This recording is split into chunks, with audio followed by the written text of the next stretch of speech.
La base, c'est que on ne parle pas excepté de ce qu'on connaît. Et si on connaît quelque chose, on le dit. Et si on ne connaît pas, on ne le dit pas. Il n'y a rien de plus compliqué, il n'y a rien de plus simple que ça, en réalité, dans les questions de l'islam. Et souvent, on voit que des frères et des sœurs, ils se disputent au sujet de la religion. Ils commencent à faire des débats entre eux, puis des argumentations. Ah non, tel cheikh a dit ça, non, tel cheikh a dit ça, et tel livre dit ça, tel livre dit ça. Ils commencent à se faire des disputes dans la religion. Comme si l'islam et la connaissance de l'islam, c'était uniquement là pour qu'on se dispute entre nous et qu'on commence à faire des compétitions dans l'ilm, pour savoir lequel connaît plus, lequel connaît pas plus. Et ça, c'est pas pour ça qu'on doit apprendre. C'est pas ça le but qu'on doit avoir en étudiant l'islam. Le but qu'on doit avoir quand on étudie l'islam, c'est premièrement d'adorer Allah subhanahu wa ta'ala, d'être capable d'appliquer notre religion comme il faut, d'adorer Allah comme il veut qu'on l'adore. Donc, premièrement, c'est l'ikhlas, d'avoir la sincérité en Allah subhanahu wa ta'ala, d'apprendre notre religion pour lui. Et deuxièmement, pour essayer aussi de clarifier si c'est possible, d'enseigner aux autres si c'est possible. Et puis, bien entendu, il faut éviter toute dispute et différence dans la religion. Si quelqu'un n'est pas d'accord avec nous sur quelque chose de la religion, eh bien, on retourne aux ulama, on retourne aux explications des ulama, et bien entendu, on va essayer de trouver la compréhension de qu'est-ce qu'on n'a pas compris ou pour quelle raison on n'est pas d'accord. D'accord? Mais il y a des gens, qui prennent la religion comme un sujet de dispute et comme un sujet de débat, et qui veulent disputer chaque point et débattre chaque point, et ça c'est mauvais, c'est pas correct. Ça amène la division, ça amène les problèmes entre nous. C'est pas comme ça la religion.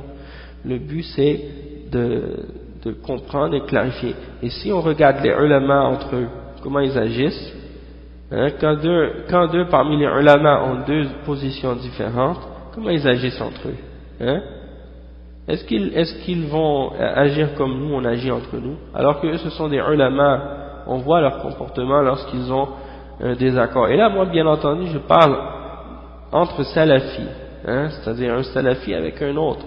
Bien entendu, si ce sont des gens de bid'ah et qu'ils rejettent des choses établies dans la sunna, ou bien qu'ils refusent d'établir des choses qui sont claires dans la sunna après avoir eu la connaissance, ou bien qu'ils veulent pratiquer des choses qui sont contraires à la sunna, eh bien pour eux, ça c'est autre chose. On n'a pas à débattre avec eux non plus. On leur établit la preuve et puis on les laisse. On rentre pas dans des débats et des discussions avec des gens qui veulent pas accepter la vérité. Donc on clarifie les choses, on donne le hadith, on donne le dalil et puis c'est fini. On rentre pas dans des débats. Et eux, ils vont entrer dans les shubuhat et tout ça, donc ça vaut même pas la peine. Ça vaut même pas la peine de perdre notre temps si la personne est obstinée. D'accord? Donc ça, c'est un rappel. Et comme je vous dis, moi je suis un petit talib minime, petit, tout minuscule, comme on dit. Et puis, c'est ça ce qui se passe. La réalité de nous, les frères qu'on a étudiés à Médine, on connaît la réalité de notre ignorance. On connaît la réalité de notre ignorance, du sens que on a côtoyé des imams, on a côtoyé des ulama, dans le sens qu'on a vu la grandeur de notre ignorance à côté de ces hommes-là, et maintenant, en particulier ceux d'entre nous qui viennent de l'Occident, c'est-à-dire ceux d'entre nous qui sont partis là-bas en ne connaissant même pas rien du tout, même pas l'arabe, rien. On arrive là-bas et on commence à apprendre à zéro. Et qu'on trouve des élèves à côté de nous, des professeurs, des shuyukh qui sont très très avancés dans l'ilm.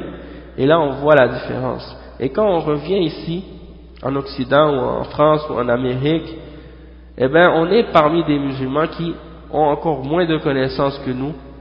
Alors ça veut dire quoi? Ça veut dire que pour eux, ils vont considérer qu'on est des gens qui ont beaucoup de connaissances, alors qu'en réalité on est vraiment des gens on est des gens vraiment simples, débutants dans la connaissance de l'islam. On n'est pas plus savants que ça. On n'a pas atteint un niveau, disons, de connaissances qui nous permet d'établir des fatawa ou des choses comme ça.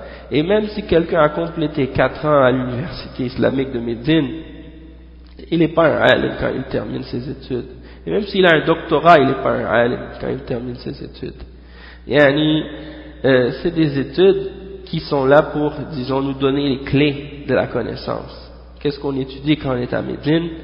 C'est une étude qu'on nous donne, disons, les clés pour être capable par la suite de développer cette connaissance-là en étudiant avec les ulama et en commençant à suivre les méthodes traditionnelles que les ulama ont établies pour étudier l'islam. Mais c'est pas les études à l'université qui va faire de toi un alim. Et ça, il y a beaucoup de gens qui s'imaginent que les gens qui étudient là-bas, quand ils terminent, ça y est, c'est des ulama. Non, pas du tout. Ce sont des tulab ilm. Et au fur et à mesure qu'ils vont développer leur science, peut-être plus tard ils vont arriver à atteindre des niveaux dans la ilm. Mais disons que, pour commencer, ils sont pas là. On n'est pas là. Donc il faut savoir mettre les gens à leur place. Et il ne faut pas élever une personne. Laissons les ulama élever les autres.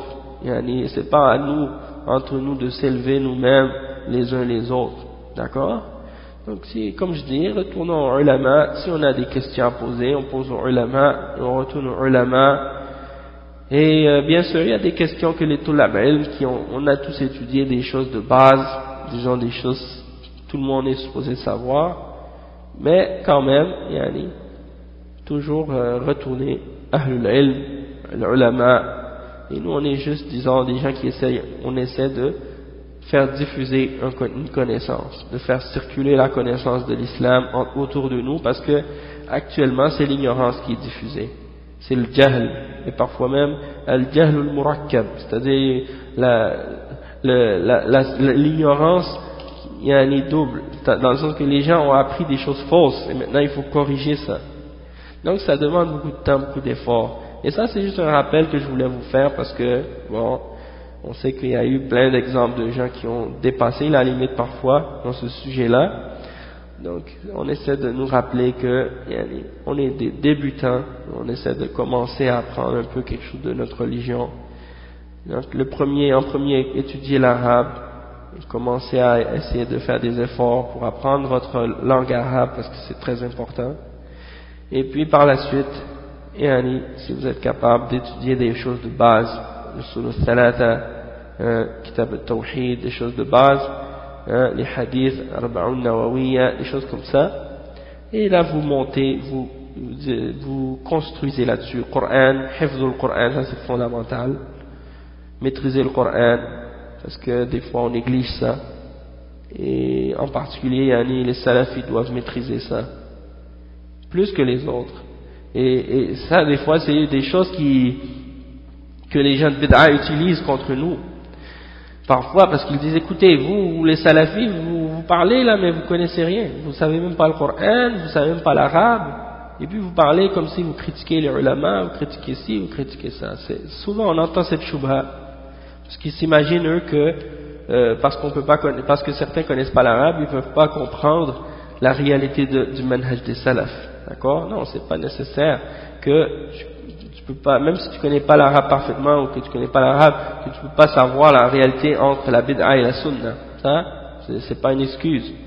Mais c'est vrai que en tant que personne qui représente ou qui essaie de suivre la da'wa salafiyya, on doit donner l'exemple en ce qui concerne le ilm, parce que cette da'wa elle est basée sur le ilm.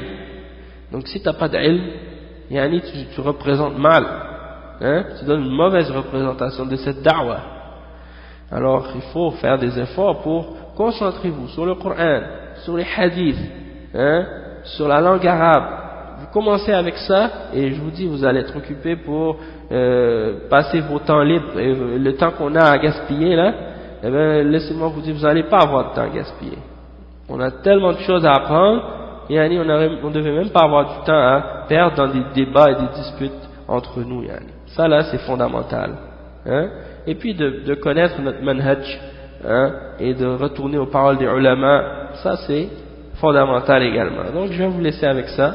comme une nasiha générale, et puis on continuera Inch'Allah demain bi'idhnillah.